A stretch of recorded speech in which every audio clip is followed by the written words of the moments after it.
Muy buenas tardes a todos, bienvenidos. Esta es la primera sesión de conversaciones en la Fundación Juan March de este año 2019 y desde luego no hemos encontrado mejor invitado, una persona más idónea que Carlos Hipólito, al que ustedes acaban de recibir con este aplauso.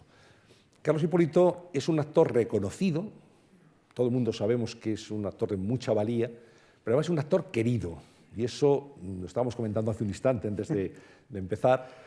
Yo creo que es muy importante ese reconocimiento afectivo del público, ¿no?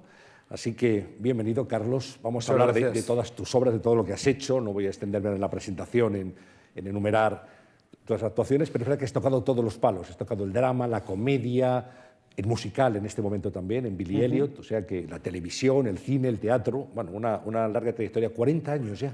¡Qué barbaridad! 40 años. ¡Qué barbaridad! 40 años. Parece mentira. Posible?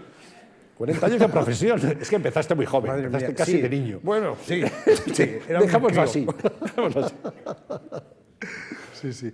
40 años de una vida bonita. La verdad es que el teatro y bueno, en general la interpretación a mí me ha regalado una vida mejor, yo creo. Porque he tenido ocasión de bueno, conocer personas que probablemente si me hubiera dedicado a otra cosa no habría llegado a conocer, de tener acceso a gente extraordinaria y por otro lado de poderme dedicar a lo que me gustaba y me apasionaba desde pequeño, ¿no? Que eso es un gran privilegio. Dice José Luis García, que tú conoces muy bien, con el que has trabajado, que el cine, el teatro, los actores tenéis vidas de repuesto, que es una posibilidad de tener otras vidas, aparte de la vida propia, vivir otras vidas también. Está bien observado. Bueno, yo creo que de alguna manera siempre he pensado yo que el oficio este nuestro de interpretar es un poco como tener el psicólogo o el psiquiatra gratis, ¿no?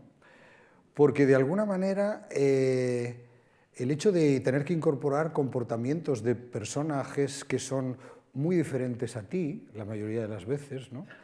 Pues te hace, al tener que estudiar, quiero decir, por qué se comportan así, por qué dicen lo que dicen, por qué hacen las cosas que hacen, pues te hace, bueno, pues ser más tolerante, ¿no? En general con los demás, porque aprendes a entender que posiciones que están alejadas, ¿no? De tu manera a lo mejor de entender la forma de hacer las cosas, pues pueden tener una razón de ser. Y en ese sentido, claro, cuando tú defiendes a un personaje tienes que entender por qué hace lo que hace. Y aunque lo juzgues y no te guste y te parezca mal, por ejemplo, si tienes que hacer un asesino o tienes que hacer un personaje que es negativo, pero de alguna manera puedes llegar a entender por qué una persona de repente puede llegar a hacer eso. Y entenderlo de una manera más profunda, ¿no? Que lo puede entender cualquiera, ¿no? Al estudiar su personalidad y las razones que le han llevado a ser como es.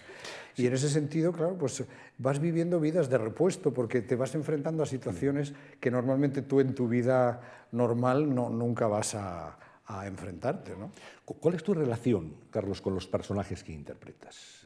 ¿Te los llevas a casa, los dejas en el teatro o en el plató, del caso del cine o de televisión? Yo siempre he sido de los actores que cuando termino de hacer la función o termino de rodar, el personaje se queda en el camerino y yo no tengo nada que ver con él. Muchas veces he leído entrevistas de actores que decían, este personaje me ha calado de una manera tan honda que he tenido que necesitar irme de viaje para liberarme de él y tal. He vivido con él. Sí, y yo cuando escucho esas cosas siempre he pensado, qué poco interesante soy yo, porque a mí eso no me ha pasado nunca. No sé, quiero decir, o sea, yo no dudo que haya gente a la que le pase, para mí me cuesta mucho entenderlo, pero bueno. Yo siempre he intentado, pues como te decía, entender bien lo que le pasa al personaje para poderlo contar bien, ¿no? Yo, por ejemplo, para mí es muy importante estudiar, cuando estudio los textos, ¿no? De teatro, de cine, los guiones, lo que sea, siempre me importa mucho, por supuesto, lo que dice el personaje, porque le define mucho, pero también me importa mucho lo que calla, ¿no? Porque si un texto está bien escrito, no solamente tiene palabras, tiene también silencios, ¿no? Si está bien escrito. Y esos silencios, cuando uno los descubre al estudiar un texto, generalmente definen a los personajes mucho más que las cosas que dicen. Y entonces yo intento pues entender su línea de pensamiento a lo largo de la historia que vive el personaje, ¿no? en la historia que sea, en la película o en la serie de televisión o en la obra de teatro que me toque hacer. Y procuro siempre ponerme muy al servicio de la personalidad de ese personaje. Hay actores que tienen una personalidad tan arrolladora, ¿no? que muchas veces, bueno, pues su personalidad tiñe mucho a los personajes que hacen. Yo siempre me ha gustado más, como espectador me gustan más los actores que hacen lo contrario y, consecuentemente, como intérprete siempre he intentado hacer eso, que ojalá no me reconozcan de un papel a otro, ¿no? Intentar mimetizarme lo más posible con el personaje y procurar desaparecer yo para que el público pueda ver al personaje. Y siempre he intentado llevar a cabo un principio que uno de mis grandes maestros, que fue William Layton, un gran maestro de teatro americano, que tuvimos la suerte que viniera a España a enseñarnos a interpretar de una manera muy especial, me enseñó. Y era lo siguiente, él me dijo: ojalá, Carlos, cuando la gente te vea actuar, no piense mientras te está viendo qué buen actor es. Eso estará mal, porque están viendo a un actor. Ojalá, mientras te están viendo actuar, digan: pobre hombre, ¿no? ¿Qué cosa le pasa? O fíjate qué maravilla lo que acaba de decir. ¡Ah, este tipo es genial! Y luego, cuando haya terminado la obra, digan: qué buen actor era, que me lo creí, ¿no? Entonces, yo siempre he intentado, en ese sentido, no hacer nunca alardes en el escenario. Todo lo que, entre comillas, puede parecer más teatral, ¿no? Es lo que yo he intentado evitar siempre. Y, consecuentemente, me he enfrentado siempre a los personajes pues, con mucha humildad, con mucha sencillez, intentando vehicularlo, digamos, ¿no? Para el público de la manera más sencilla posible, que llegue lo más claro posible, sin hacer alardes de miren cómo hablo, miren cómo me muevo, miren cómo no sé qué. No, eso nunca me ha gustado. Y en general, como espectador, me pasa lo mismo. Me gustan más los actores que tienden a ser más sobrios que los histriónicos, ¿no? ¿Cómo es ese periodo de aprendizaje del texto que exige desde luego, un esfuerzo de memoria muy importante, casi como un opositor? Pues a veces es durísimo, porque es que hay textos endiablados, que uno a veces se pregunta cómo me aprendo yo esto, ¿no? Yo creo que de todas maneras que los intérpretes tenemos la suerte de estar memorizando permanentemente textos, ¿no? Y eso, claro, hace que la memoria, que es un músculo un poco, yo creo, yo siempre lo he pensado así, pues está entrenada, ¿no? Y de alguna manera pues lo podemos hacer de una manera más fácil quizá que gente que no tiene esta costumbre. Y lo que sí me ha sorprendido muchas veces y me ha hecho pensar muchas veces es cómo es posible que, sin hacerlo de una manera consciente, y esto lo digo porque lo he hablado con muchos compañeros actores, tenemos dos tipos de memoria. La memoria a largo plazo, digamos, y la memoria basura, que podríamos llamar, ¿no? Un poco equiparándolo con el tema de los ordenadores y tal. Cuando estás haciendo teatro, tú sabes que ese texto que te estás aprendiendo, generalmente vas a tener que estarlo diciendo durante más tiempo que, por ejemplo, el texto que te aprendes para una escena que se rueda y ya está, se acabó. Entonces, la memoria basura es la que llamamos nosotros esta, que te aprendes una escena en la que a lo mejor tienes mucho texto. La haces y una vez que has rodado la escena, ese texto se te olvida, pero automáticamente. O sea, yo al día siguiente ya no me acuerdo de lo que dije ayer en el rodaje. Y sin embargo, a mí me ha pasado, y a todos los que hacemos teatro nos ha pasado, que a lo mejor haces un parón, digamos, de un mes para descansar o un mes y medio, y al día siguiente, o sea, el primer día, después de ese mes y medio, que te vuelves a enfrentar con el texto, como tú sabías que lo tenías que volver a hacer, de alguna manera lo has guardado en un lugar que no sé cómo ni de qué manera, está intacto. Y entonces el primer día que te vuelves a enfrentar a la obra, el texto sale solo. Es curioso, ¿no? El proceso de aprendérselo, cada uno tiene sus métodos, ¿no? Yo generalmente tengo una suerte enorme porque tengo una mujer y una hija que tienen muchísima paciencia y me pasan el texto muchísimas veces, están aquí sentadas los dos, y me ayudan mucho porque a mí me ayuda mucho el decirlo en voz alta. Sí, pero claro, uno solo nunca acabas de saber si te lo sabes o no, porque te haces trampas. O sea, tú coges el texto, entonces lo tapas, dices, bueno, yo voy a tapar, ¿no? Entonces yo voy viendo la frase del pie, el pie, ¿no? Que llamamos nosotros, la frase que da pie a que tú hables, y entonces dices, bueno, este dice tal, entonces, hola, ¿cómo está? Y digo, muy bien, pasas a la siguiente frase. ¿Y usted? Pues también muy bien. Y entonces vas pasando. Pero que llega un momento en que, si no te acuerdas muy bien de lo que viene, bajas un poquito la hoja y como ves el principio del párrafo, sí, esto era tal, no sé qué. Pero claro, luego no vas a tener esa posibilidad.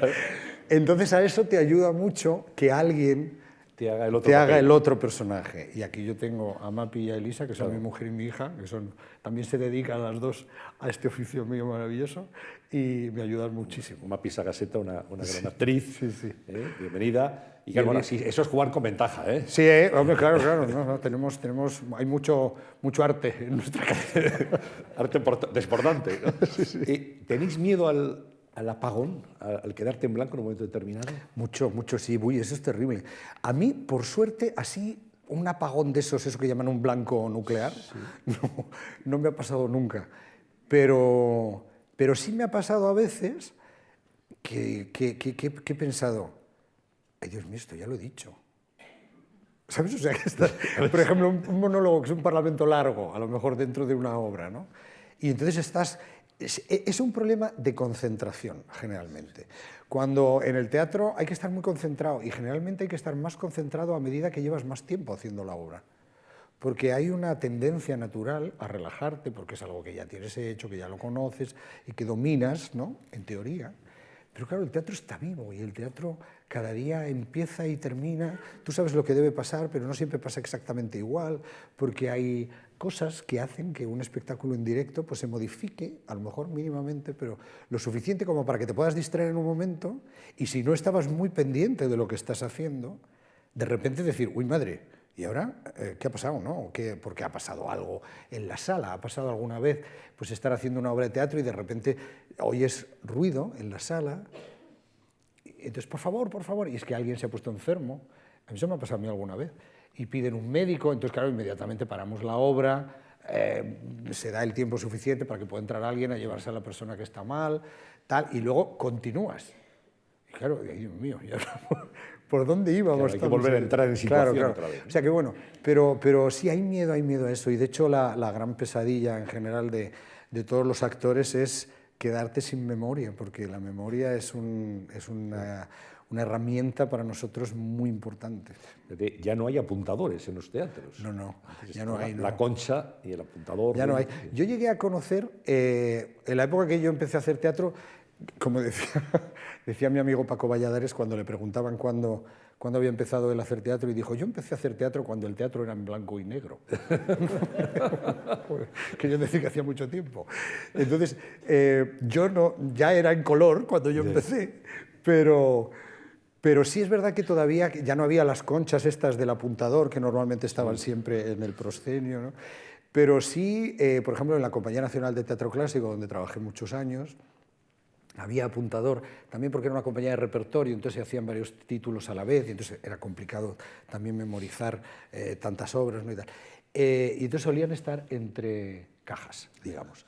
Se quedaban en un lateral, y entonces, claro, si tú te perdías un poco, pues hacías así una cosa como haciendo como que hacías algo y te acercabas a la zona desde donde te podían soplar lo que tenías que decir. Pero vamos, ahora ya no existe, yo creo que ahora existe una cosa que es realmente una herramienta que yo no he utilizado nunca. El autocue. ¿El autocue o el pinganillo? Sí. Hay una anécdota tan graciosa, me dejas que la cuente. Sí, claro. Hay una anécdota muy graciosa de teatro que a mí me contaron, yo no la viví, pero con un actor que se llamaba Alfonso del Real, que probablemente alguno de ustedes recuerde, sí. Que era un actor extraordinario. Hicieron un montaje, parece ser de Don Juan Tenorio, en el Festival de Teatro Clásico de Almagro. Y ocurrió que el actor que hacía el Chuti, que era el criado del Don Juan, se indispuso, se puso enfermo y no podía hacer la obra y tenían que estrenar al día siguiente. ¿Y quién se sabe el Chuti? ¿A quién podemos llamar? Porque no podemos suspender y tal. Entonces llamaron a Alfonso del Real, lo acaba de hacer en el Español o no sé dónde y tal. Pues llamarle, que lo tiene hecho. Entonces lo llamaron y fue. Pero claro, el hombre se lo sabía, pero claro, se lo sabía con alfileres porque no lo acababa de hacer, lo había hecho unos meses antes. Entonces le dijeron, no te preocupes, todo esto estamos hablando igual del principio de los 70, ¿eh? O sea que en esa época todavía las técnicas estas no estaban muy desarrolladas. Entonces le dijeron, te vamos a poner un aparatito en el oído y te van a ir diciendo el texto y así tú, si te pierdes, pues escuchas y entonces tú ya puedes decir lo que estás oyendo por el oído. Ah, pues muy bien, fenomenal. Claro, se ve que aquello fallaba. Entonces el hombre no oía bien. Y entonces hizo un chuti surrealista. Porque él salió a escena y decía, por ejemplo, un texto que me acuerdo ahora, por ejemplo, del chuti, del tenorio, que dice, esa aldabada postrera no ha sonado en la escalera. No ha sonado en la escalera, era en la puerta de la casa o algo así. Y entonces dice, esa aldabada... Esa aldabada postrera... Claro, entonces el otro actor que estaba enfrente de él hacía... ¿Qué? ¿Cómo qué pasa? Entonces hicieron un tenorio completamente surrealista que parece ser que las críticas al día siguiente dijeron extraordinaria interpretación que ha conseguido sacar una nueva faceta del personaje. Pues es una anécdota, por ejemplo, de algo de esto, de la memoria, ¿no? De perder el texto. Bueno, tú apareces en un escenario como profesional por primera vez en el año 76, Carlos. Sí, en realidad, sí, en el 76 hice, digamos, fue la primera vez que salía a hacer un personaje, digamos, no amateur. Pero la primera vez que yo hice teatro, así de esto de ir todos los días al teatro y hacer tarde y noche, que era lo que yo consideraba así como más profesional, fue en el 78, pero vamos, sí, desde el 76 estoy ya dando vueltas por ahí. ¿Desde cuándo quisiste ser actor? ¿Cuándo sientes la llamada de la interpretación? Pues yo la verdad es que no lo sé muy bien. Yo sé que a mí el teatro me gustó mucho siempre, porque a mí me llevaron mucho al teatro de pequeño. Y entonces como espectador era algo que me gustaba mucho y siempre me pareció un mundo mágico, y cuando yo era pequeño pues hacía teatro con mis primos, nos inventábamos, hacíamos pues yo qué sé, las películas de Walt Disney, pues las escenificábamos y entonces yo repartía los textos, yo era allí el productor y generalmente me daba el primer papel también. Hacía de director, hacía de todo. Y entonces... pues los tenía allí ensayando y tal, o sea que ya me gustaba eso. No sé si para dedicarme a ello, pero desde luego sí tenía una afición por el tema. Poco a poco yo creo que luego, a medida que fui siendo un poco más mayor, pues ya estaba metido en grupos amateurs de teatro, aficionados y tal.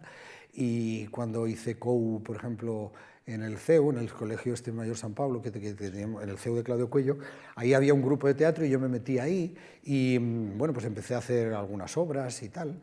Y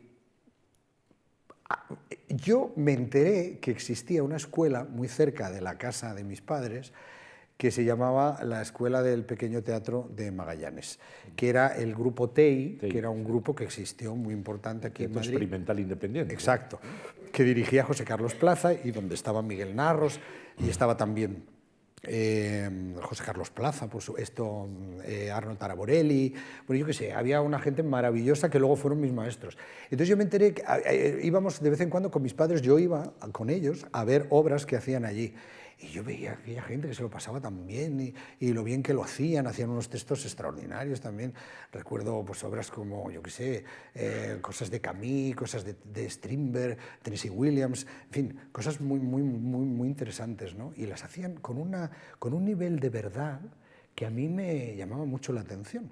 También había visto teatro más, digamos, comercial, que se puede llamar así, por ejemplo, grandes actores, con los que luego tuve la suerte de poder trabajar y conocer.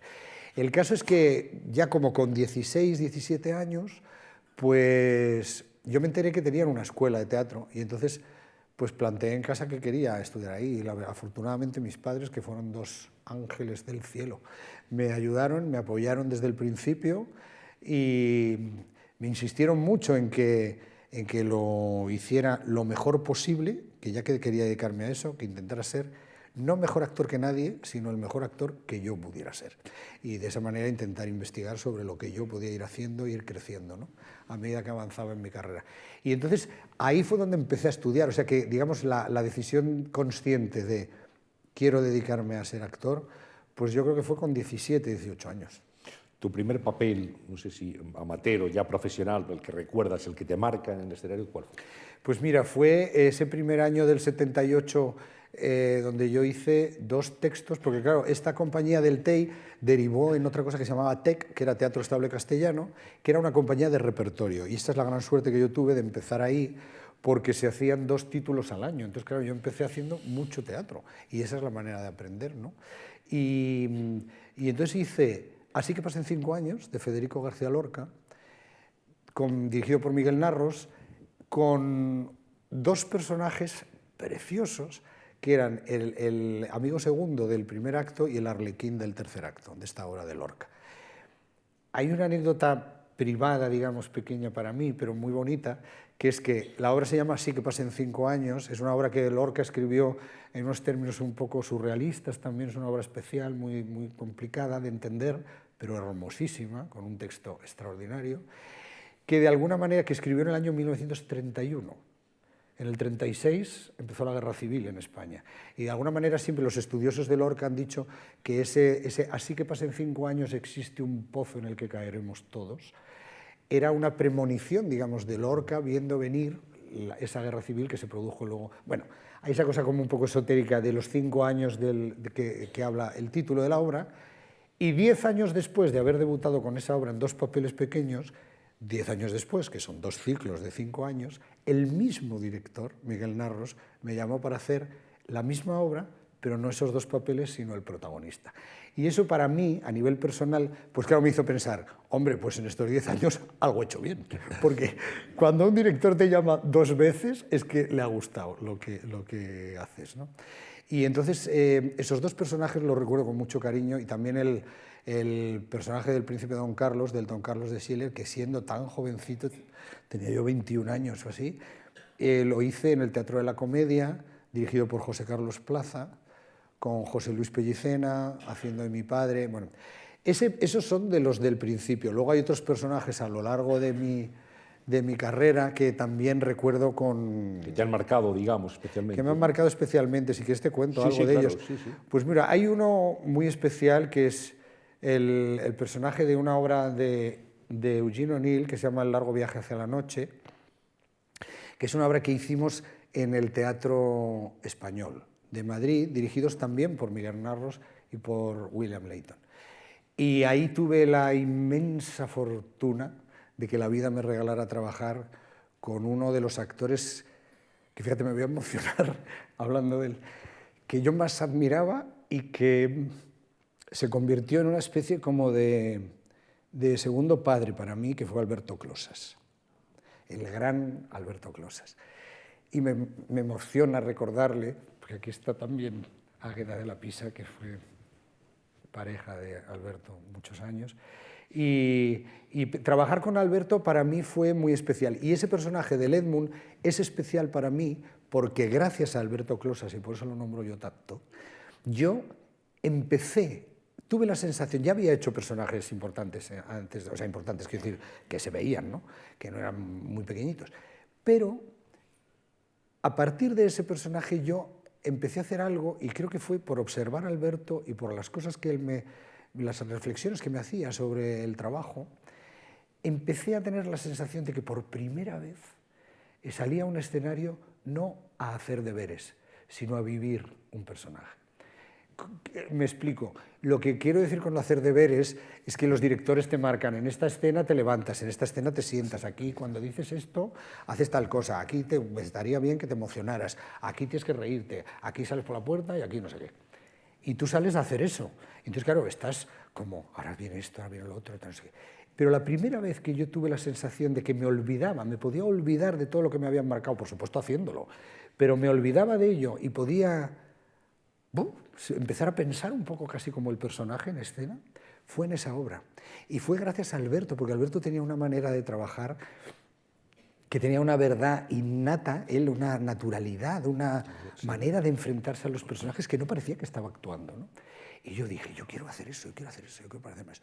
Y entonces, bueno, ahí ese personaje lo recuerdo como algo especial por eso, porque creo que fue un salto cualitativo para mí, ¿no? Dentro de mi oficio, de aprender a hacer algo un poco mejor.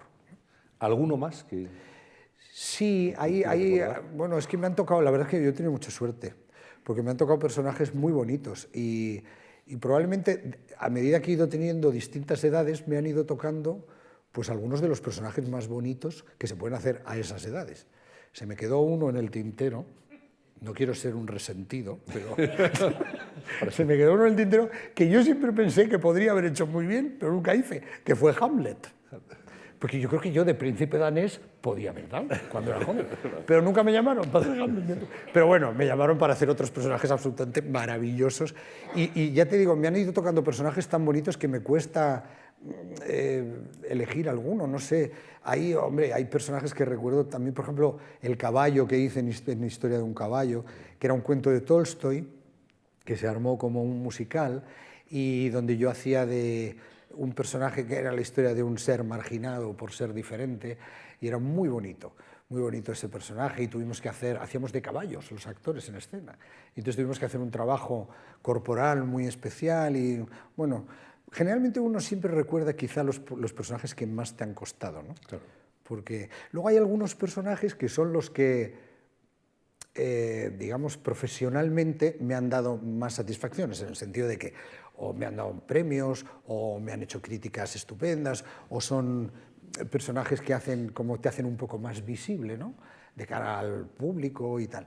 Pero no necesariamente ese éxito social, así entre comillas, es el que para mí significa el mayor éxito. Es decir, algunos de esos personajes, a todos les he tenido mucho respeto, porque yo siempre le he tenido mucho respeto a este trabajo e intento hacerlo siempre lo mejor posible, pero a veces personajes que me han costado mucho más han pasado más desapercibidos y, sin embargo, haber conseguido hacerlos para mí ha supuesto, en mi entorno privado, digamos, un éxito personal más importante que el que me hayan dado una estatuilla o me hayan hecho un homenaje o lo que sea, ¿no?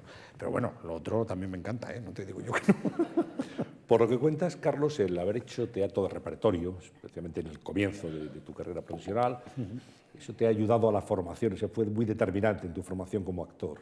Sí, aunque yo creo que los actores, yo creo que los actores se forman mucho trabajando, porque claro, el trabajo, es decir, el escenario, la cámara te da la posibilidad de enfrentarte a problemas que tienes que solucionar sobre la marcha y que en las escuelas es difícil que se te planteen. Pero yo soy un gran defensor del estudio en la escuela. Creo que creo que se nace actor porque se nace con unas aptitudes, ¿no? Igual que se nace pintor. Hay gente que tiene facilidad para pintar, gente que tiene facilidad para comunicar, gente que tiene facilidad para determinadas cosas. Y en ese sentido creo que un actor nace, ¿no? En ese debate a veces eterno de nace o se hace. Pero sin embargo creo que aunque nace, también se hace. Generalmente en este oficio, como en la cosa de los vinos, ¿no? Con el tiempo, pues los actores van siendo mejores y eso podemos verlo en la trayectoria de la mayoría de los actores que conocemos, ¿no? Actores que ya eran buenos de jóvenes, pero que luego con el tiempo dices, caray, ¿dónde ha llegado esta persona, no?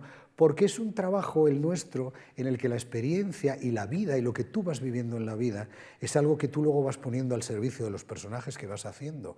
Y a medida que vas conociendo mejor el ser humano y mejor la sociedad y mejor la manera de comportarse de las personas, pues eso lo vas aportando, a veces de una manera inconsciente, a los papeles que haces. Tu mirada en el cine, tu mirada está más llena a medida que te han pasado cosas, ¿no? Vemos la cara de una persona mayor y hay una vida entera, ¿no? Dentro de esos ojos. Y eso, cuando se pone al servicio de un personaje, pues es muy valioso, claro. Pero bueno, sí, en fin, ya te he contestado. No, hablabas de Alberto Closas, uno de los grandes, sin duda, sí, que todos recordamos, inolvidado Alberto Closas. O sea, aparte de él, ¿qué otros referentes, qué actores? Porque este país ha tenido actores maravillosos. Ya lo creo. Maravillosos, ¿no? Para mí, sí, yo he tenido referentes, nunca he sido muy mitómano en el sentido yo creo que no he pedido un autógrafo en mi vida a nadie, pero o sea, no he tenido un modelo concreto de decir, yo quiero ser como este señor. Sí me ha pasado ver gente, como me pasó con Alberto, ¿no? Y he dicho antes, de decir, caramba, yo quiero parecerme, ¿no? A esa persona por su manera de trabajar. Pero aún así sí he tenido referentes y desde luego en el ámbito nacional, para mí, pues Alberto Closas, José Bódalo es un actor que a mí me fascinaba cómo trabajaba. José María Rodero en otro estilo, ¿no? Un estilo más histriónico, más, pero que también tenía una personalidad arrolladora, ¿no? Y era muy especial. Para mí siempre han sido muy, muy especiales y me ha parecido que estaban en una especie de Olimpo de este oficio, los Gutiérrez Cama, Irene, Julia y Emilio, que para mí han sido siempre un ejemplo también, ¿no? Como Alberto, no solamente de una forma de buen hacer, sino de una manera elegantísima de estar en este oficio, ¿no? Y bueno, pues esos han sido un poco, te podría decir más, Berta Riaza, yo qué sé, es que, ¿sabes qué pasa? Este país ha tenido grandes intérpretes y los sigue teniendo. Y yo veo ahora gente joven que digo, madre mía, qué talento hay ahí, ¿no? Otros no tanto, ¿eh? Pero hay algunos que tienen muchísimo talento. Y entonces uno se queda boquiabierto, ¿no? Pero sobre todo además ahora los actores jóvenes, lo digo por no hablar solamente de actores del pasado, es que también hay actores muy jóvenes que a mí me dejan con la boca abierta y que también aprendo mucho de ellos. Y me fascina esta cosa de que ahora los actores tienen oportunidad de aprender mucho más, muchas más cosas, más disciplinas y de una manera más profunda que la que tuvimos nosotros, ¿no? Porque no existían tantas escuelas de teatro hace 40 años. Ahora hay muchísimas, ¿no? También es verdad que no todas son buenas, pero bueno, si saben elegir, tienen dónde aprender. Hay que aprender un oficio, hay que aprender a hacer personajes. Exacto, porque eso es un oficio. Hay que oficio. ser disciplinado, es muy importante. Mucho, mucho, sí, sí. Un mucho. actor es disciplina pura. Absolutamente, absolutamente. Y además, tanto en el cine como en el teatro ya ni te cuento, ¿no? El teatro es pura disciplina porque hay que tener el instrumento bien, la voz, hay que cuidarse mucho, en fin, es una especie de sacrificio permanente, ¿no? El tener la voz bien para poder salir al escenario en condiciones. Claro, estábamos comentando también justo antes de comenzar, como para cualquier persona un catarro, un resfriado, una gripe leve, pues no es mayor problema, sin embargo sí lo es para un actor, claro. Es que sí, claro. Tenéis que cuidaros mucho y sí, dormir lo suficiente y descansar y estar claro, en forma. Es que, claro, al público no le importa si tú estás enfermo o no. El público saca una entrada y va a ver una obra de teatro. Y claro, aquello no es una película que todos los días sale igual. Ahí hay un material vivo y palpitante, que somos los actores, que unos días, pues físicamente, incluso psicológicamente, estás de una manera o de otra. Y todo eso no debe existir a la hora de levantar el telón. Entonces, claro, los actores que hacemos teatro y que hemos hecho más teatro, pues estamos acostumbrados a trabajar a veces en unas condiciones terribles. Yo he hecho funciones con 40 de fiebre, con otitis, con no sé qué, como te comentaba antes. Cuando haces una función en esos días, que estás así, claro, la cosa sale adelante y el público muy amablemente te aplaude, pero que tú te quedas pensando, deben pensar, pero qué malo es este tío, ¿no?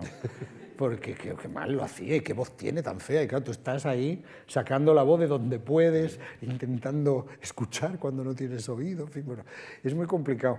Pero claro, nosotros tenemos esa cosa de que hay que estar con las tripas en la mano para suspender una función, porque por respeto, ¿no?, a la gente que se ha movido de su casa, que ha venido a verte. A mí me merece un respeto tan enorme el público, que por eso yo nunca intento, bueno, lo intento, creo que generalmente lo consigo, no siempre, claro, porque nadie es perfecto, pero yo intento siempre no bajar la guardia al salir a un escenario, no confiarte nunca. Cada día es el estreno y además cada día la función. A mí me ha tocado hacer, por suerte, porque han sido grandes éxitos, temporadas muy largas, ¿no? Obras que estaba haciendo durante 3 años, 2 años, en fin, temporadas muy, muy largas. Y claro, hay que pensar que el público viene cada día, para el público cada día es el estreno, claro, porque la gente que viene es la primera vez que lo ve en general, ¿no? Entonces tú tienes que tener la misma energía, la misma ilusión, las mismas ganas que tenías el día del estreno, el mismo rigor, y para eso hay que tener la misma concentración, en fin, bueno. Influyen y afectan las cuestiones físicas, también las cuestiones emocionales. Mucho, mucho. Sí, bueno, claro, hombre, las emocionales afectan mucho porque, claro, el material que los actores utilizamos no es solamente el cuerpo y la voz, también es nuestro mundo emocional que se pone al servicio del personaje. Muchas veces la gente no entiende, claro, es complicado, si no eres de este oficio es complicado entenderlo, porque yo creo que se puede fingir, nuestro trabajo consiste en fingir, ¿vale? Pero yo creo que se puede fingir con mucha sinceridad. Y en ese sentido, tú pones tus emociones al servicio del personaje. Es decir, tú si tienes que llorar en una obra porque se muere tu padre, porque se muere el padre del personaje, quiero decir, tú no te pones a pensar, yo no creo que sea bueno, hay gente que lo hace, pero yo no creo que no es higiénico, mentalmente hablando, ponerte a pensar en el día que se murió tu padre, porque eso es muy dañino. Y además probablemente tú te emociones de una manera diferente a cómo se tiene que emocionar el personaje. Pero sí es verdad que el hecho de tú ponerte al servicio de una emoción que el personaje vive, intentando arrancarla desde las motivaciones que el personaje tiene para emocionarse en ese momento, llora con tus lágrimas. Y claro, de alguna manera eso te sensibiliza, porque nosotros somos una máquina. Entonces, aunque tú estés trabajando con el cerebro, todo tu sistema nervioso se pone en funcionamiento para que una lágrima aparezca. Y eso no quiere decir que tú estés pensando en algo que a ti personalmente en tu vida te pone triste. Le pone triste al personaje, pero tú estás llorando. Y mucha gente no entiende y dice, pero ¿cómo puedes llorar? Pero tú estás pensando en algo tuyo. No, no, yo estoy llorando y a mí se me caen las lágrimas de verdad, sin necesidad de esas cosas de poner una cebolla, o mirar fijamente a un punto. Y para que, no, no, tú lloras y ríes y tal, y todo eso está poniendo en funcionamiento tu mundo emocional. Inevitablemente, si tú un día llegas al teatro y te ha pasado algo muy serio en tu vida, muy grave o malo, o incluso bueno en el otro sentido, pues eso te afecta, porque tú estás distinto. El punto de partida no es el mismo, no somos máquinas que dices ahora tono 17, cara 23, emoción 12. No, somos un compendio de cosas y entonces eso hace que muchas veces se dice, qué inspirado está este actor hoy. Bueno, pues probablemente es que ese día está especialmente emotivo o especialmente sensible, y eso pasa. Y entonces, ¿qué hay que hacer? Controlar mucho eso para que lo que te ha pasado a ti en tu vida privada no empañe al personaje. De alguna manera lo va a afectar inevitablemente porque tú eres el vehículo, pero que no empañe al personaje. Yo me he enfrentado, tú sabes, seguramente lo sabes porque yo ya lo he dicho alguna vez, a situaciones muy duras en ese sentido. Yo el día que murió mi madre hice El misántropo de Molière y el día que murió mi padre hice El burlador de Sevilla de Tirso de Molina. Dos personajes que daban título a la obra, cada uno de ellos, que requerían un esfuerzo físico y emocional grande, y claro, yo estaba hecho puré. Pero curiosamente, el hecho de intentar controlar eso, esos días yo lloré, como lloraba a otros haciendo el personaje. Y no lloré más, no, curiosamente no. De alguna manera, el personaje es una especie como de... De protección. De protección, sí. Tú estás llorando y ese rato estás entretenido, no estás pensando en lo que te pasa a ti. Probablemente yo estaba peor, 10 minutos antes de salir al escenario y 10 minutos después. Pero durante el tiempo que estuve en el escenario, pues probablemente estaba más distraído. Hombre, sí es verdad que a veces la vida te juega jugarretas, ¿no? Y te ponen carambolas muy curiosas. Porque claro, haciendo el burlador de Sevilla, yo hacía de Don Juan Tenorio. Sí, señores, con esta pinta he hecho yo un Don Juan Tenorio. Que esto tiene un mérito enorme, que no me hayan linchado. Bueno, pues en ese Don Juan Tenorio había un momento que tenía un enfrentamiento enorme con su padre. Y que le decía a su padre, en verso y unas cosas preciosas que no me acuerdo, le decía, ojalá te murieras, no sé qué. Y claro, mi padre había muerto por la mañana. Y claro, eso es una situación muy delicada. Pero bueno, eso se compensa, o sea, digamos, se supera con concentración. Concentración. Hay que estar muy concentrado en el escenario, en lo que estás haciendo. Con sinceridad, ¿todavía sigues teniendo la sensación de mariposas en el estómago antes de salir a escena? Sí, y el día que no las tenga, yo creo que me dedicaré a otra cosa. Porque eso es fundamental. El pellizco ese que dicen los flamencos, sí, ¿no? El pellizco, hay que tener un pellizco. Un poquito sí, entre miedo, expectación. Sí, hay algo... Hombre, desde luego, cuando estrenas una obra por primera vez, por supuesto, porque además, claro, no conoces la reacción del público, eso siempre... Nosotros somos muy vulnerables, ustedes no se dan cuenta de hasta qué punto somos vulnerables los intérpretes encima de un escenario, porque dependemos mucho de su reacción. Y claro, ese pellizco y ese aleteo de mariposa, ¿no?, está, desde luego, clarísimo cuando estrenas por primera vez un espectáculo. Cuando ya conoces la reacción del público, que siempre te puede sorprender, porque los públicos cada día son diferentes, pero ya más o menos sabes por dónde va una cosa, sabes lo que funciona, sabes lo que no, tal. Bueno, pues digamos, eso te inquieta menos. Pero, desde luego en el teatro, como, insisto, el teatro sabes cómo debe transcurrir la obra, pero no sabes lo que va a pasar. Se le puede ir el texto al otro, a ti, pueden pasar mil cosas, es decir, siempre ese aleteo está, y siempre está esa... No sé, ¿para qué salimos a un escenario? Mucha gente piensa que salimos para que nos aplaudan. Bueno, pues sí, claro, ojalá nos aplaudan al final, pero yo no salgo solo para que me aplaudan. O sea, yo, para que ustedes me entiendan, ustedes me han aplaudido al llegar aquí, y yo todavía no había hecho nada, ¿vale? Si me aplauden luego, que tampoco les estoy combinando a que me aplaudan cuando acabe esto, pero si me aplaudieran al terminar, ese segundo aplauso yo se lo voy a agradecer muchísimo más. Porque a mí lo que más me importa cuando salgo a un escenario es conectar con la gente.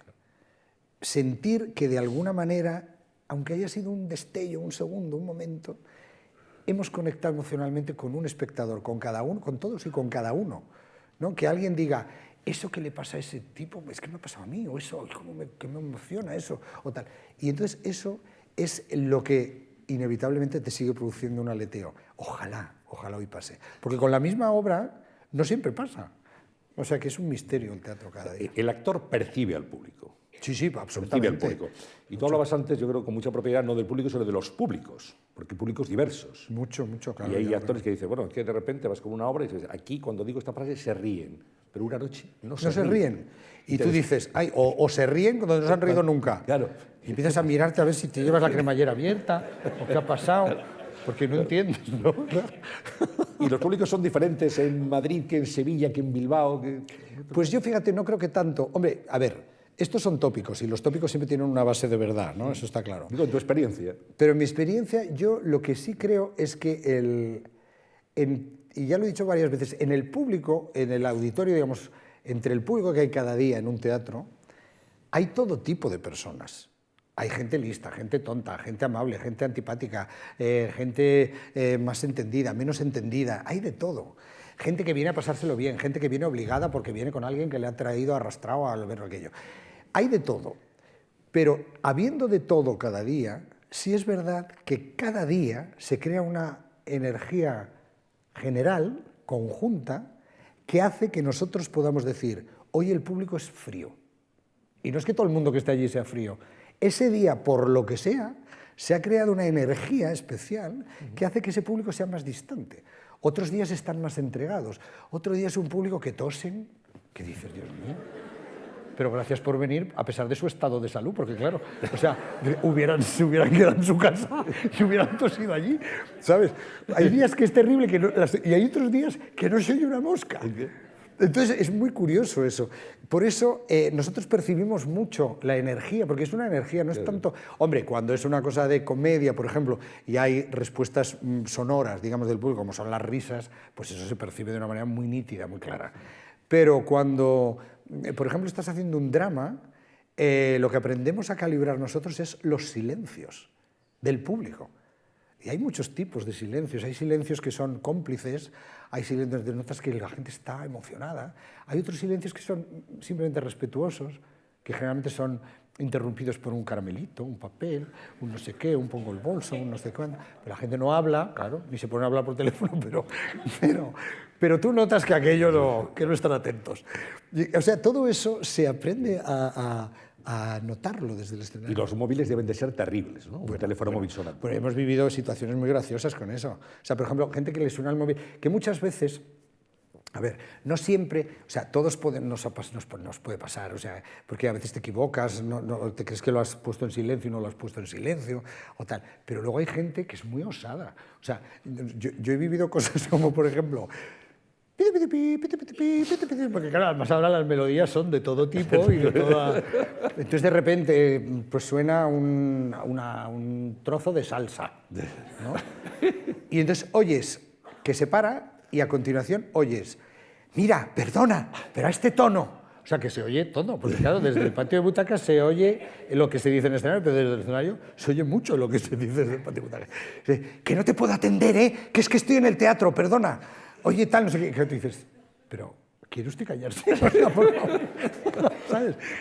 Entonces sí, con los móviles es terrible. A veces hay gente que, yo comprendo que hay personas que pues son médicos o lo que sea, pero tienen aplicaciones, los móviles que vibran, en fin, no hacen ruido. ¿No?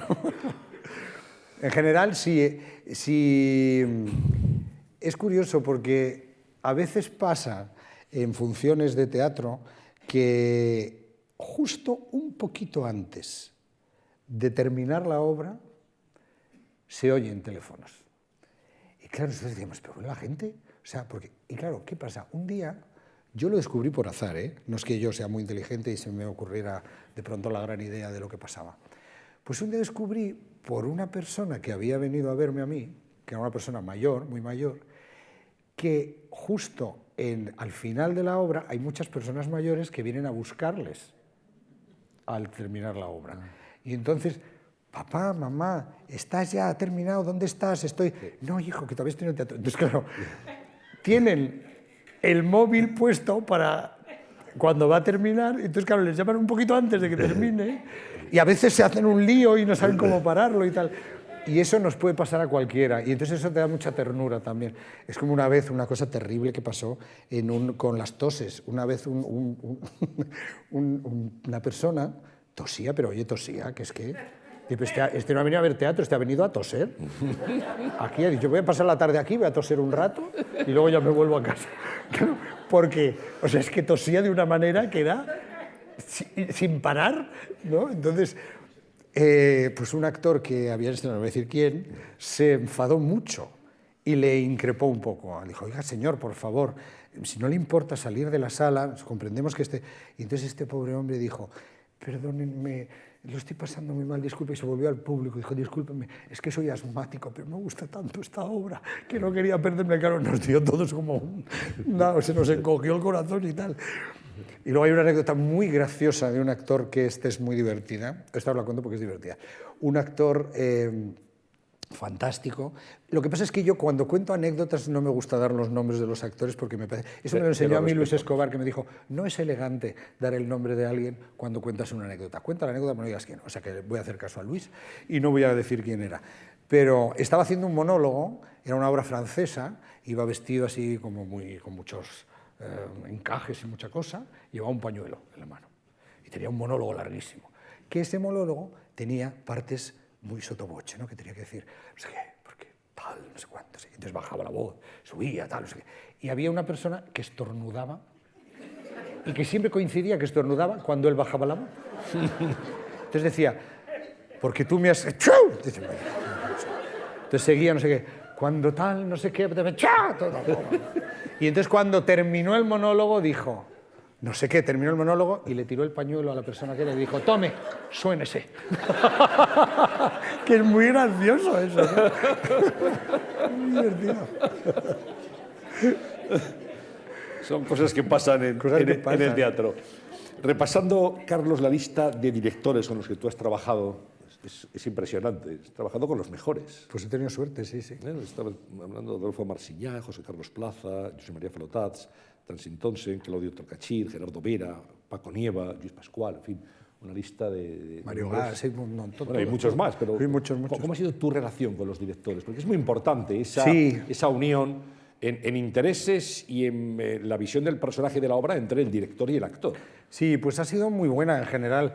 La verdad es que he tenido suerte porque me han tocado directores muy buenos y claro, aprendes mucho. Cuando trabajas con gente buena, aprendes mucho. Y en general yo con los directores siempre he buscado pues, encontrar un cómplice. Porque finalmente esto, claro, el director tiene que orquestar. Los actores tenemos tendencia a pensar que nuestro personaje es lo único que sale en la obra, ¿no? En general, pensamos que la obra se cuenta a través de nuestros personajes. Hay esa anécdota graciosa, ¿no? De un reparto de Hamlet al que fueron haciéndole entrevistas y le preguntaban, ¿de qué trata la obra? Entonces, la que hacía Hamlet dice, pues trata de un príncipe danés, que tal, le pasa esto, le pasa lo otro. La que hacía Gertrudis, la madre, decía, ¿de qué trata la obra? Pues trata de una reina que tiene un hijo que es un príncipe danés. Entonces luego le tocaba Horacio, el que hacía Horacio, y decía, pues trata de un hombre que tiene un amigo que es un príncipe danés. Es decir, tenemos tendencia nosotros a creernos que lo que nosotros decimos, lo que nosotros hacemos, es muy importante, y entonces siempre queremos que el director nos dé, digamos, un lugar destacado a la hora de hacer el montaje y tal. Pero hay que entender que somos un cúmulo de cosas y esa es la labor del director, ¿no? Orquestar todo ese equipo de gente y que está en el escenario. Entonces, tú tienes que tener confianza en el director, porque cuando el director te marca algo, y no te digo nada en cine, porque claro, en cine, en el teatro, dentro de todo, el público elige dónde mira, pero en el cine no. En el cine ustedes ven solo lo que el director quiere que vean, porque él pone la cámara aquí y ahora le saca a él escuchando, pero no me saca a mí hablando, y entonces no, o sea, en eso estamos mucho más vendidos. Y claro, tú tienes que tener mucha confianza en el director para obedecer sus órdenes y ponerte porque además, si tú no obedeces las órdenes de un director y tú le plantas cara o le declaras la guerra, yo he visto casos de actores que han declarado la guerra a los directores y generalmente han salido mal parados ellos, porque no han acabado estando ensamblados en el resto del conjunto. Entonces, yo ahora con el tiempo ya que puedo elegir un poco más, pues intento elegir directores, lo que te decía, cómplices, con los que pueda contar el personaje desde el mismo lugar, intentando ir juntos a la hora de contar lo que le pasa a ese personaje y, consecuentemente, a todo su entorno social, político, etcétera, ¿no? Que es lo que conlleva una historia, ¿no? Y entonces, yo en general me he llevado bien con ellos, soy un actor bastante dócil, pero no soy tampoco completamente dócil. Es decir, yo también me gustan los directores dialogantes, que son los que te permiten que tú des tu punto de vista sobre las cosas. ¿Cómo lo ves? Claro, ¿cómo lo ves? ¿Tú cómo lo ves? ¿Tú cómo lo ves? Pues yo lo veo así. Pues sí, pues no sé, bueno.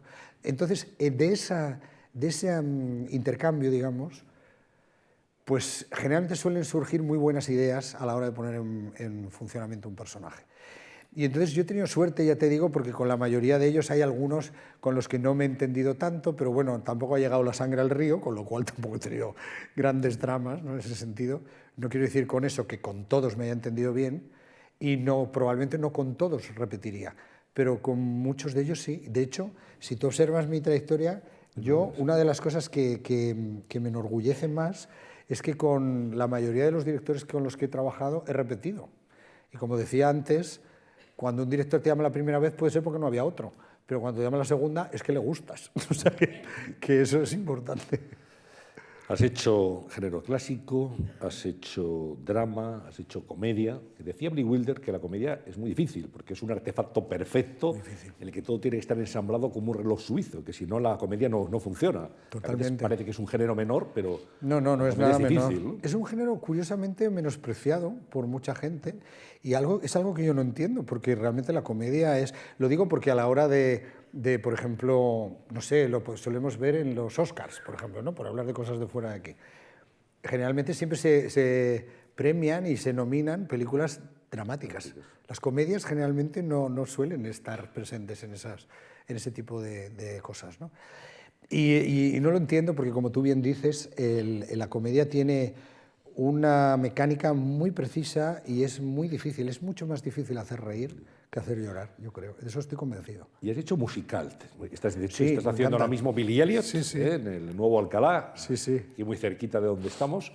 Bueno, ¿cuándo empiezas los musicales? Porque tú te has preparado también para cantar, para actuar. ¿Cómo? Sí, bueno, es que, a ver, yo cuando empecé a dedicarme a esto, aunque en mi época, como he dicho antes, no había muchas escuelas, sí había algunas. Y si investigabas, pues conseguías encontrar los profesores adecuados para cada disciplina. Y a mí me gustaba la idea de ser un actor multidisciplinar. Intentar saber bailar, saber cantar, eso que veíamos en el mundo anglosajón, que decía, pero si esto lo hacen, ¿por qué no lo podemos hacer nosotros? Entonces yo me preparé en esa época bastante. Lo que pasa es que luego la vida no me llevó por ahí, me llevó más por el teatro de texto, y tampoco se hacían muchos musicales en España, pero bueno, para los que se hicieron nunca me llamaron. Y entonces son disciplinas que dejas un poco como en segundo plano. Entonces cuando volví a ser requerido, digamos, para este género, pues lo que tuve que hacer es revisitar un poco esas disciplinas que ya tenía tocadas de alguna manera y volver a encontrar profesores que ya no estaban para que me ayudaran. Y bueno, a mí me gusta cantar, me gusta dar brincos también en el escenario, todavía puedo un poco. Y la verdad es que llevo pues desde hace, ¿qué hará? 6 años o así, haciendo... ¿Hiciste Folies, ¿no? Hice en el Folies, 2012? sí. Me han tocado 3 títulos muy bonitos. Folies con Mario Gas, donde hacía un personaje muy bonito, que es un musical americano muy, muy bonito, de Stephen Sondheim, que es un gran autor de musicales. Y luego hice El Capitán Von Trapp, de Sonrisas y Lágrimas, que era como un sueño de mi infancia, ¿no? O sea, es una película que yo había visto de pequeño y pensar que yo ahora era el padre de esos niños no me lo podía creer. Y ahí tuve la suerte de que mi hija Elisa, con 10 años, hizo una de mis hijas también. O sea, fue bonito aquello, ¿eh? Y luego ha venido el padre de Billy Elliot. O sea, fíjate qué maravilla. Una suerte. Billy Elliot, que es una obra muy exigente en cuanto a horarios y en cuanto a preparación también. Ya lo creo, es que es muy larga. Y entonces vas al teatro como a un secuestro, porque estás allí muchas horas. Pero es muy bonita de hacer, es una obra preciosa yo creo que con un nivel técnico espectacular para España. Hasta los productores ingleses originales de la producción inglesa vinieron y nos dijeron que les gustaba más nuestro montaje que el de ellos, que es una gran cosa que los ingleses digan eso. Estaban asombrados y les gustó mucho porque se ha hecho con mucho rigor y la verdad es que yo creo que se ha hecho con mucha verdad. Es un musical un poco atípico, Billy Elliot, en el sentido de que tiene una armazón dramática mucho más potente de la que suelen tener los musicales, que suelen ser historias un poco más endebles. La historia de Billy Elliot, ustedes conocerán la película, es una historia enormemente conmovedora, es una historia preciosa, que mueve mucho emocionalmente y que además socialmente está haciendo un retrato de una época muy concreta y, en fin, es un musical muy completo en ese sentido, ¿no?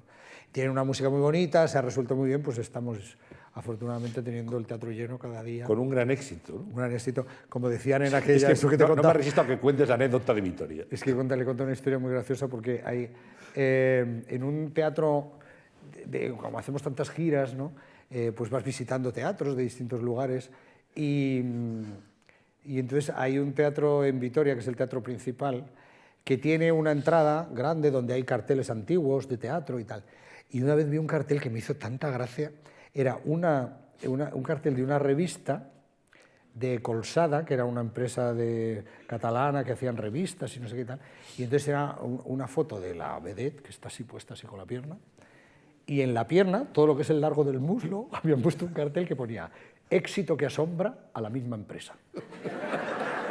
Lo cual quiere decir que no tenían mucha fe. Pero claro, eso me hizo tanta gracia que se lo he contado antes a él y decíamos, pues Billy ha sido un éxito que asombra a la misma empresa, porque está yendo muy bien. Bueno, y luego en televisión, para hacer un repaso rápido, series como Desaparecida, Guante Blanco, Hospital Central, El Comisario y la Duquesa, Vis a Vis. Es el auge de las series ahora, Carlos, en televisión, en España y en todo el mundo. Fíjate que yo creo que la vanguardia narrativa ahora mismo no está en el cine, está en la tele. Probablemente porque se hace televisión por varias razones. Yo creo, por un lado, porque se hace televisión para plataformas que son de pago, lo cual quiere decir que no obligan a hacer tantas concesiones al gran público como piden a veces las cadenas generalistas. Entonces, se puede arriesgar más en la temática, en la manera de contar, en la crudeza muchas veces de contar las cosas sin edulcorarlas. Y en ese sentido yo creo que la vanguardia narrativa está ahora más en la tele que en el cine, que el cine finalmente está más en manos de las grandes productoras que lógicamente quieren una rentabilidad comercial mayor de sus productos y por eso suelen ser más intervencionistas a la hora de no os paséis en esto, no os paséis en esto otro, esto no se puede contar, esto sí, esto tal. Entonces en la televisión ahora hay más libertad y hay grandes profesionales que estaban en el cine, que están ahora en la televisión, y no solamente actores y actrices, que todos vemos que están haciendo grandes series, sino también directores de fotografía, técnicos, guionistas. Entonces ahora la televisión está haciendo realmente, y de hecho si te fijas, hay series que son ya referentes, digamos, narrativos importantísimos. Y qué buen nivel tiene la ficción española también, y cómo ha ido mejorando. Hombre, yo creo que enormemente. Ahora mismo yo creo que podemos, de hecho, en festivales internacionales muchas producciones españolas están ganando premios y con razón porque cada vez, desde luego, técnicamente el nivel es mejor. Yo creo que también se está favoreciendo la ficción nacional de esto que decía, ¿no? de poder desarrollar temas que a lo mejor en cadenas como las generales a nivel nacional pues es más complicado porque son, pues como ya he dicho, mucho más intervencionistas y entonces hay más libertad para que los creadores puedan contar. Entonces ahora se están haciendo series para Netflix, para Movistar, para Fox, para muchas cadenas así más pequeñas, donde hay más libertad a la hora de crear y menos cortapisas y menos necesidad de que tengan grandes audiencias, y eso yo creo que está posibilitando que se cuenten cosas estupendas. ¿Qué series te han gustado últimamente de las que sigues? Pues muchas, mira, yo qué sé, bueno, aparte de las míticas estas de The Wire, yo qué sé, que son Breaking Bad, ¿no? Que son series que a mí me han gustado mucho y que las hemos visto mucho en casa. De las últimas, fíjate, a mí me ha gustado muchísimo The Crown, la historia esta sobre la reina de Inglaterra, que a priori no era un tema que me apeteciera mucho porque se ha contado ya varias veces, sí. Existe la película esta de Helen Mirren maravillosa de la reina y tal, pero sin embargo es una serie que me atrapó mucho y me gustó muchísimo. No sé, hay muchas series que me gustan. Yo, de las que yo he hecho últimamente, yo estoy muy orgulloso de una serie que se llamaba Vis a Vis, que creo que fue una serie, bueno, que es una serie curiosa, que tenía, en ese sentido ha innovado un poco a la hora de contar, en la manera de contar y en lo que se contaba, ¿no? Hablemos de premios, premio Maite, premio Valle Inclán, el premio Max, el Unión de Actores, el premio de Cultura de la Comunidad de Madrid y el premio Corral de Comedias de Almagro. Bueno, entre otros muchos reconocimientos. Bueno, los premios estimulan, entiendo que es algo que es un acicate en tu carrera, ¿no? Sí, sí, claro, los premios son, yo siempre lo digo, ¿no? Son una palmadita en la espalda. Venga, sigue, que vas bien, claro, ¿no? Y eso que dice, a mí no me importan los premios, yo no les doy importancia. Pero es que todos mentimos con mucha facilidad, porque los premios a todos nos encantan. Claro. Un amigo mío decía una frase que me encantaba, que decía, es que los premios siempre son injustos, excepto para el que los gana. Claro, es verdad. Eso pasa. A ver, los premios son, uno no trabaja para que te den premios, pero es maravilloso que te los den. ¿Por qué? Porque, como insisto, como somos tan inseguros los intérpretes, y bueno, ¿quién sabe que es un buen actor? Es que es muy difícil eso, porque te dicen, porque unas veces estás mejor, otras veces estás peor, unas veces lo que haces es muy jaleado, otras veces no tanto. Y entonces, claro, cuando te dan un premio, ¿por qué? Porque dependemos, porque es muy difícil de objetivar el trabajo del actor, ¿no? Más allá de que un actor, como decía que Spencer Tracy, creo que era, se sepa su texto y no se tropiece con los muebles, más allá de eso, ¿quién es mejor actor que otro? ¿Qué actor es? Pues depende de la capacidad de que te emocione. Entonces, entre dos buenísimos actores, alguien puede decir, pues a mí me gusta más este. ¿Por qué? Porque te llega más, por lo que sea. Y a otro le llega más otro. Entonces, en ese sentido, nosotros nunca acabamos de saber si lo hacemos bien del todo, porque hay días que notas que estás conectando y entonces, bueno, dices, bueno, hoy sí. Pero hay otros días que no lo consigues y te quedas frustrado porque dices, pues ¿qué estoy haciendo mal? O estoy forzando, o estoy siendo mentiroso, o ¿qué está pasando? ¿No? Somos muy inseguros, un día te sale bien, otro día te sale mal, en fin. Entonces, claro, cuando te dan un premio, pues de alguna manera te hace pensar que algo de lo que hacías estaba bien. Porque, no sé, también puede ser que te lo den por azar, que también puede pasar. Pero pueden dar uno, si te dan mucho ya sí. Es muy difícil que sea. Yo, por ejemplo, hay algunos premios que me hacen mucha ilusión y probablemente son los que más ilusión me hacen y que me siento un privilegiado porque son los premios que dan los propios compañeros, ¿no? Y eso, claro, somos muy duros normalmente nosotros con los colegas, ¿no? Sí. Y bueno, ese he tenido mucha suerte porque me lo han dado muchas veces, el de la Unión de Actores me lo han dado 8 veces, imagínate, qué disparate. Y el Max también, que lo da la profesión, me lo dieron 3 veces. Y esos son, claro, premios que notas que, aparte de que les haya gustado o no tu trabajo, pues son premios de cariño, ¿no? De que les caes bien también, ¿no? Porque, bueno, y eso es bonito. De todas maneras, yo qué sé, a mí seguramente me han dado muchos más premios de los que me merezco, pero estoy encantado de tenerlos y los tengo ahí, los veo, y me gusta, o sea, no los escondo, ¿no? Como debe de ser. Vamos a comentar unas fotos, si te parece. Vamos a hacer un recuerdo por algunas de tus obras más representativas y algunos momentos de tu carrera. Vamos a ver esas fotografías. Aquí estás en el concierto de Sagovidio de Antonio Buero Vallejo, Teatro Español, año 86, con Miguel Narros de director. Fíjate, ahí estoy con Ana Marzoa y con Juan Gea. Ese es un montaje que se hizo en el Teatro Español, que dirigió Miguel Narros, como pone ahí, en el 86, madre mía. Tanto hace de eso. Yo hacía, es el montaje del concierto de San Ovidio, es una obra de Buero Vallejo que habla de unos ciegos que a finales del siglo XIX son contratados en París para hacer una orquesta. Y ellos creen que era una época en la que los ciegos solamente eran mendigos y los trataban muy mal, y su única manera de sobrevivir era mendigando por la calle unas monedas. Y entonces a estos ciegos, en ese París de ese final del siglo XIX, les hacen formar una orquesta, y ellos creen que es porque les valoran como músicos, hasta que finalmente, al final de la obra, se dan cuenta terriblemente que los están usando para hacer reír al público y que les van a poner unas caperuzas y unas gafas que ellos no pueden ver, que les hacen parecer muy ridículos. Entonces, es una obra tremendamente conmovedora de Antonio Buero Vallejo, que también tuve la ocasión de conocerle gracias a esta obra y que era un tipo estupendo, al que quise mucho yo, Antonio. Y yo hacía el personaje de Donato, que es este que aparece ahí como saliendo de la cesta, porque en un momento me metían ahí en la cesta, era un cieguito picado de viruelas, pobrecito. Me ha tocado papeles que pobre. Este lo pasaba fatal. Muy triste, era muy triste, pero muy bonito. Vamos con la siguiente, que es La verdad sospechosa. La verdad sospechosa. De Alarcón. Dirigida por Pilar Miró, con la que estoy ahí. Está Pilar saludando con nosotros. Esto se hizo en el Teatro de la Comedia, cuando yo trabajaba para la Compañía Nacional de Teatro Clásico. Este es un regalo que me hizo a mí Pilar Miró, que es el personaje de Don García. Es un personaje de un mentiroso compulsivo que es divertidísimo y que es un personaje que a mí me dio mucha presencia, digamos, ¿no? Es un personaje con el que me descubrieron un poco. Era muy divertido, era muy agradecido porque caía muy bien al público y tal, y estoy nada menos que, fíjense con qué gente, está Emilio Gutiérrez Cava, Adriana Ozores, Sonsoles Benedicto, Enrique Mayó, bueno, en fin, yo qué sé, madre mía. Y Pilar, que es otra amiga a la que quise mucho y a la que tengo que agradecerle también muchas conversaciones en las que yo aprendí mucho de la vida y de este oficio también. Hombre, es Billy Elliot. Ahí está Billy.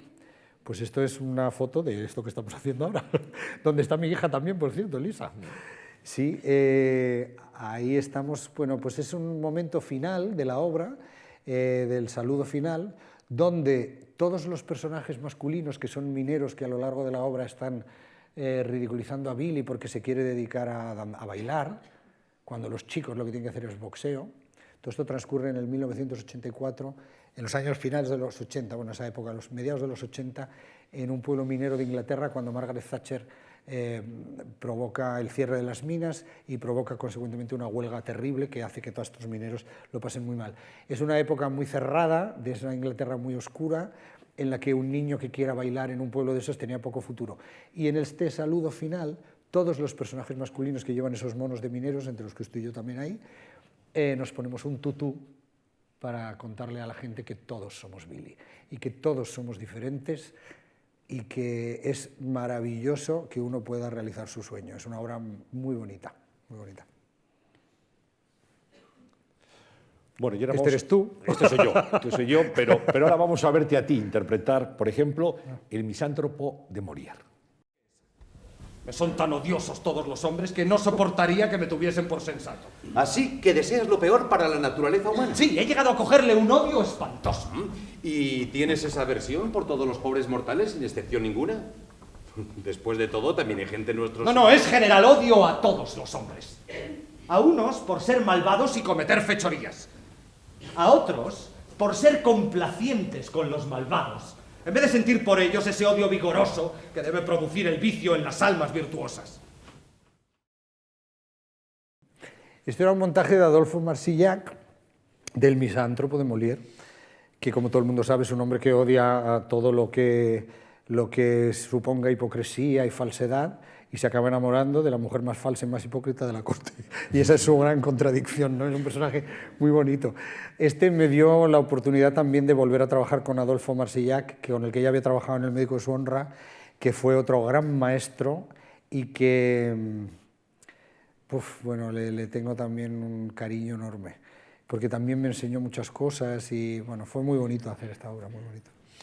Una obra que recordarán muchos de ustedes y que nos hizo además reír inteligentemente en el teatro fue Arte, de Yasmina Reza. Vamos a ver un fragmento. No habrás pagado 5 millones de pesetas por este cuadro. Sabía que no lo apreciarías. ¿Has pagado 5 millones de pesetas por esta mierda? Mi amigo Marcos, que es un muchacho inteligente, un muchacho al que aprecio desde hace tiempo, ingeniero aeronáutico, muy bien situado, forma parte de esos nuevos intelectuales que no se contentan solo con ser enemigos de la modernidad, sino que además se enorgullecen de ello. Desde hace poco existe entre los nostálgicos de los felices viejos tiempos una arrogancia estupefactante.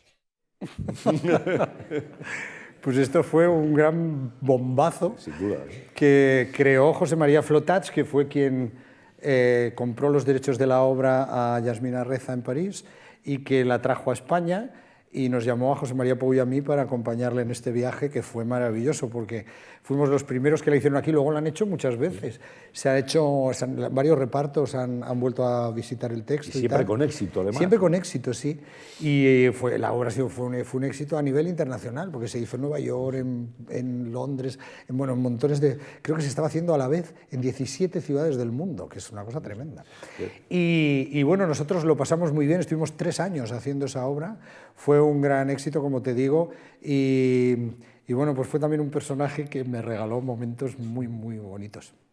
José María Flotats, que inauguró Conversaciones hace ya pues, 9 años. Le quiero mucho yo a Flotats, es un gran director, Fue un gran invitado, intérprete y me fascina como... Él es probablemente el actor, yo creo, en España que mejor ha hecho los personajes clásicos. Cuando yo hice ese Misántropo, del que has sacado unas imágenes antes, yo había visto un Misántropo hecho por él, y el día que vino Flotats, que me contaron que estaba José María Flotats viendo el Misántropo que yo hacía, como yo había visto el suyo, o sea, yo ese día es que no daba pico en bola, me equivoqué 80 veces porque le tengo muchísimo respeto y mucho cariño. Hablabas antes de una obra emblemática de Arthur Miller, Todos eran mis hijos. Vamos a recordarla. ¿Has visto lo que le ha pasado al árbol? Sí. A ver qué va a decir tu madre. Deberíamos decírselo antes de que lo vea. Ya lo ha visto.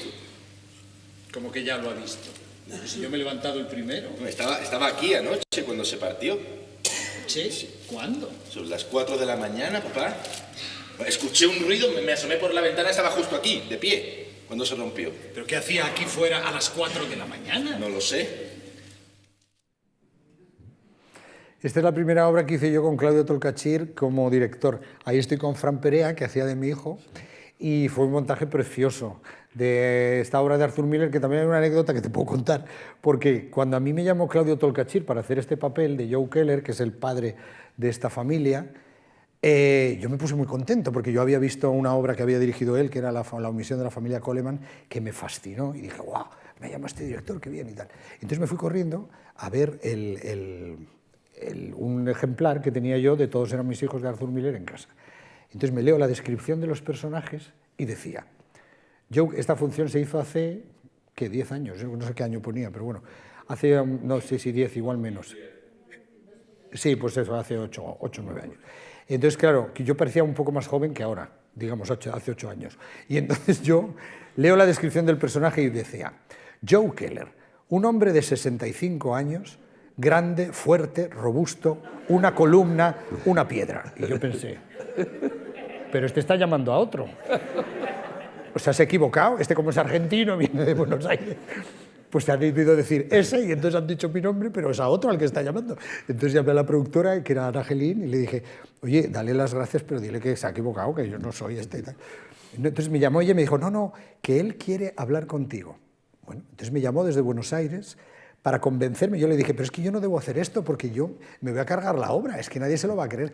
Y me dijo, pero es que el padre no tiene por qué ser alto, fuerte, robusto, puede ser delgado, da igual, ¿qué más está? Y además tú vas a ser papá, y ya está. Y dije, bueno, pues si tú lo tienes tan claro, vamos. Y nos salió bien, o sea que tuve suerte de confiar en él, gran cómplice, Claudio Tolcachir, un director con el que me gustaría seguir trabajando el resto de mi vida. Con él hice también una función con mi mujer, con Mapi, La mentira, que estuvimos haciendo juntos hace un par de años, que lo pasamos maravillosamente, una comedia francesa. Y lo pasamos muy bien también hace unos años viendo el crédito de Jordi Galcerán. Ah, sí. ¿Eh? Ah, sí. El mundo despiadado de la banca. Vamos a recordar. Sí, a ver. Pues venga, tú me das esas herramientas, yo firmo y el crédito es tuyo. ¿Tenemos un trato? Sí, sí, lo tenemos. Pues también tenemos claro que no es fácil. Ya, si yo lo que necesito es una estrategia, porque es que ella no atiende a razones. Tú dame una estrategia y los 10.000 euros volarán a tu bolsillo. Estrategia es una palabra excesiva. Yo algún buen consejo sí que te puedo dar. Por favor. Pues venga, vamos para allá. Por orden, lo primero, lo fundamental, es ser sincero. ¿Sincero? Sí. Pues yo soy muy sincero. Yo no lo dudo. No, pero es que lo soy. Pero es que la que no lo tiene que dudar es ella. Esta obra nos dio también muchas alegrías. Es una obra que produjo Pedro Larrañaga y nos llamó a su hermano Luis Merlo y a mí para hacerla. Estuvimos 3 años llenando el teatro, que fue maravilloso. Hicimos una gira también por toda España, que también funcionó de maravilla. Es una obra de Jordi Galcerán, que es un gran... Yo siempre he dicho que Jordi Galcerán es un poco la Yasmina Reza nuestra, ¿no? Español. Porque es un autor que hace teatro, un teatro que es comercial, pero que también tiene hondura y que tiene calado, y es teatro comercial del bueno, ¿no? Del mejor posible. Y la verdad es que el crédito fue estupendo también, lo pasamos muy bien haciendo el crédito. Pero es que era ese personaje de este sucursal de banca que al principio está muy crecido y luego vamos viendo que es un pobre hombre y tal, yo me lo pasaba pipa haciéndolo, lo pasaba muy bien. Bueno, y vamos a terminar este repaso escuchando a Carlos Hipólito hablar en castellano antiguo, el libro del buen amor. Oh. E cuán fermosa viene doña Endrina por la plaza, qué talle, qué donaire, qué alto cuello de garza, qué cabellos, qué boquilla, qué color, qué buena andanza, con saetas de amor fiere, cuando los sus hoyos alza. Pero tal lugar non era para fablar en amores. A mí luego me vinieron muchos miedos e temblores. Los mis pies e las mis manos non eran de sí señores. Perdíse eso, perdí fuerza, mudáronse mis colores. Esto es un reto que me puso a mí José Luis Gómez por delante, que me hizo aprender otro idioma, porque tenía que hacer la fonética que se supone que se hablaba en el siglo XIII. Y claro, hay que diferenciar 4 tipos de S. S, S, etse, etze. Y yo le miraba, cuando me decía eso, yo le decía, ¿pero tú qué te has tomado hoy? ¿Qué te pasa? ¿Por qué dices esto? ¿Qué te pasa en la boca? ¿Qué te pasa en la boca? Entonces tuvimos que hacer, era muy bonito, una cosa dentro de los cómicos de la lengua, una cosa que se inventó José Luis Gómez para, digamos, hacer una aportación a la Real Academia de la Lengua. Como todos ustedes saben, él es miembro de la Real Academia, pero no tiene obra escrita, entonces él quería aportar, digamos, este recorrido por la lengua castellana desde textos del siglo XIII, XII, XIII hasta llegar a Valle Inclán, ¿no? A finales del siglo XX. Y entonces, a mediados del siglo XX. Y entonces, él armó estas lecturas, ¿no? Con distintos actores y tal, y a mí me tocó el libro del buen amor, que claro, el arcipreste de Hita lo escribió pues, de aquella manera, y entonces se ve que se pronuncia de esa forma. Yo tuve que aprender otro idioma, pero fue muy bonito, la verdad. Y me lo pasé muy bien también porque tenía que hacer todos los personajes. Hacía del narrador, de Don Melón, de Doña Endrina, de la vieja trotaconventos. Entonces era un poco una especie de José Luis Moreno con muñecos que iba haciendo voces distintas y tal. Lo pasamos muy bien y fue muy especial hacer eso, sí. ¿En qué estás ahora, Carlos? Aparte de Billy Elliot, ¿te estás preparando algo? Sí, estoy ensayando una nueva comedia de Michael Frayn, una obra maravillosa que se llama Copenhague. Michael Frayn es un autor inglés que escribió esta obra hace 20 años y que en su momento ganó un premio Pulitzer. En fin, bueno, es una obra muy prestigiosa dentro del mundo teatral. Y es una especie se está convirtiendo ya en una especie de clásico moderno, como le pasó a Arte, un poco ese tipo de cosas. Y es una obra que es teatro de texto, es teatro de tesis, es una cosa muy interesante. Los personajes principales son Niels Bohr y su mujer y Heisenberg, que fueron Bohr y Heisenberg, 2 físicos, científicos, que digamos fundamentaron un poco los principios de la física cuántica y consecuentemente dieron los pasos necesarios para llegar a la bomba atómica. Y la obra de lo que habla es del encuentro una noche en Copenhague, en 1941, en esa Dinamarca recién ocupada por los nazis, entre Heisenberg, que es el personaje que voy a hacer yo, que es un científico alemán que digamos es el jefe del armamento, el jefe de investigación del ejército alemán a las órdenes de Hitler, aunque él no es del partido nazi, pero él está ahí. Y su maestro, Bor, que lo hace Emilio Gutiérrez Cava, que vamos a volver a trabajar juntos, sí. Y su mujer, que interpreta a Malena Gutiérrez. Y entonces, ¿qué pasó aquella noche? ¿De qué hablaron? Esta es una anécdota real del mundo científico y sobre la que se ha especulado mucho. Y este autor fantasea, digamos, con esa situación, y es una obra hermosa, en la que se habla de ética, de si es ético o no seguir investigando sobre algo que puede destruir el planeta, de cómo los que son los malos en la historia y los buenos a veces se pueden desdibujar un poco los calificativos según se interprete la historia de una manera o de otra. Se revisita esa situación varias veces desde distintos puntos de vista, y es una obra en la que se habla todo el rato de física cuántica, con lo cual nos está costando mucho aprendernos el texto, volviendo a lo primero que hablábamos, porque es un texto muy complicado, pero se habla de eso, pero en realidad se está hablando de emociones, se está hablando de sentimientos, se está hablando de amor, se está hablando de odio, se está hablando de... Hay un subtexto increíblemente rico en esa obra. Y espero que vengan todos a descubrirlo cuando la estrenemos. ¿Dónde se estrena? ¿Y cuándo? Aquí en Madrid la estrenaré. Bueno, vamos a estrenarla ahora a mediados de febrero iba a decir en Copenhague, ¿no? En Copenhague es el título de la obra. Vamos a estrenarla a mediados de febrero en Avilés, de gira. Estaremos de gira hasta el mes de mayo, y a mediados de mayo estaremos un mes y medio o 2 meses en el Teatro de la Abadía, aquí en Madrid, así que ahí les espero a todos, ¿eh? Es muy bonita la obra. Ahí estaremos. Y luego, ahora que la dirige Claudio Tolcachir, que se me ha olvidado decirlo, que es, bueno, en fin, pues eso ya he dicho antes, para mí uno de los mejores directores del mundo. Oye, una duda que tendrán muchos asistentes. Ahora que ha desaparecido el personaje de Carlitos de la serie Cuéntame, ¿seguirán escuchando tu voz narrando, siendo el hilo conductor de esta serie? Los Alcántara seguiremos narrando Cuéntame, a pesar de que yo me haya ido de la serie. Sí, porque Ricardo Gómez... Ese es el tono que utilizas, además. Claro, ese es el tono que uso yo para eso, ¿no? Porque hay gente que me dice, dígame usted algo, dígame usted algo.